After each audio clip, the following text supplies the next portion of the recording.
Alright, for today's drywall repair job, I got called by a customer who has watched me a lot on YouTube, and they said they really wanted me to do it because they're trying to sell their house and they wanted the texture to match.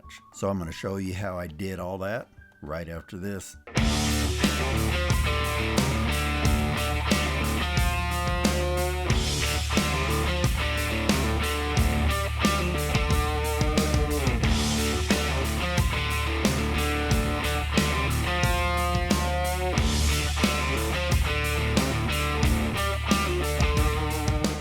So I loaded up my truck and headed out to the job, and I decided to do a little drone footage this time. We got to the job and it was a really nice home, and as you can see here, I get set up here, and once I got in and checked it out, I could see that there had been some water damage caused by a leaking washer box, and it had just basically run down the wall and bubbled up the paint and did a little bit of damage to the drywall. So it wasn't a lot, but it's time to go ahead and get this fixed.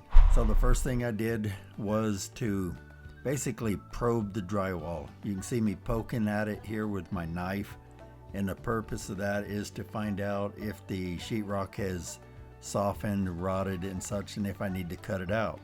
Sometimes you can get by with just scraping off the surface and recoating it, but in this case it was too far gone, so we decided to cut it out.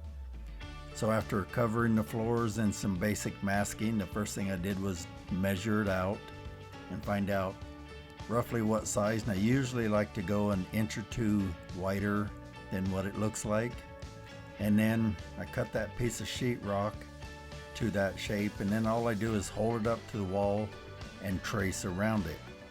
Then the next step is to break out my DeWalt oscillating sander, and it's also got a DeWalt cutting blade on it that works really well. Now I'll put a link to all these tools in the description if you want to pick any of this up. So we just cut it out, and the advantage to the oscillating saw is it cuts really shallow, and you can see when we get it all cut out and pull the rock off here, there's pipes behind it. So if you were using a Sawzall or something like that, you might go too deep and do some more serious damage.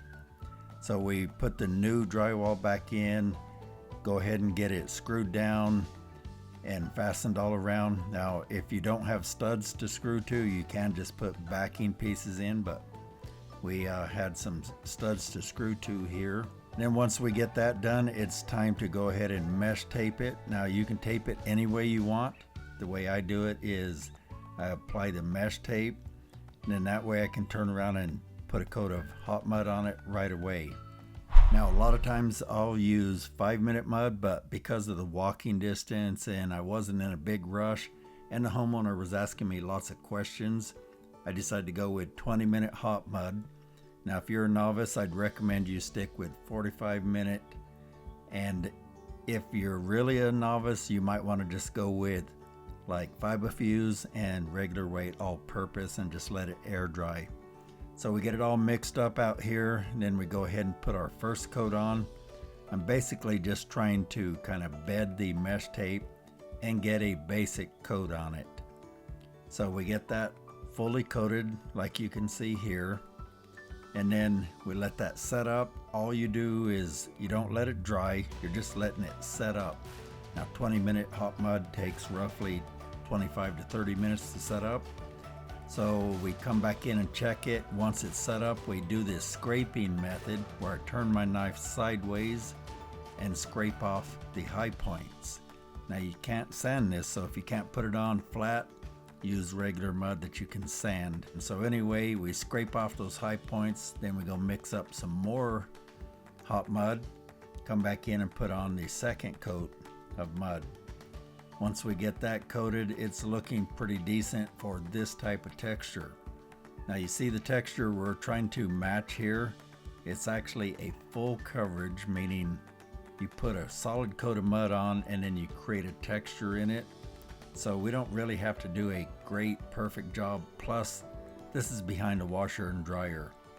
So anyway, we get that all done, come back after 2 coats, it looks really good, it's ready for texture.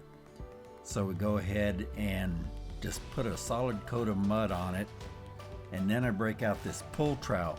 This is this trowel with the rounded corners, and the advantage to that is it doesn't leave drag lines on the sides as much, and it's really good for creating this texture. Now for this type of texture, what I wanted to do was basically lay that trowel down to where it's almost stuck to the wall, and then just drag it.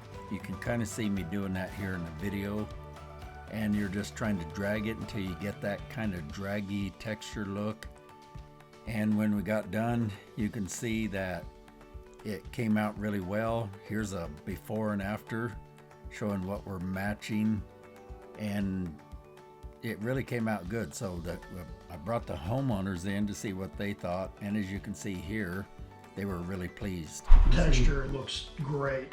Yeah, you hit it. You hit it beautifully. So that's it for that kind of a repair. Hot mud is your lifesaver if you're good at this, and if you're not, you need to get good at it if you're doing this as a business, as a tradesman, whether you're a handyman, a painter, or a drywaller. Anyway, hope that helped you guys out, and as always, I appreciate you guys stopping by, and be sure to hit that thumbs up right quick. That really helps YouTube show my videos more, and of course subscribe, and then come back next time because I want to see your smiling face. I'll see you on the next video, everybody. Take care.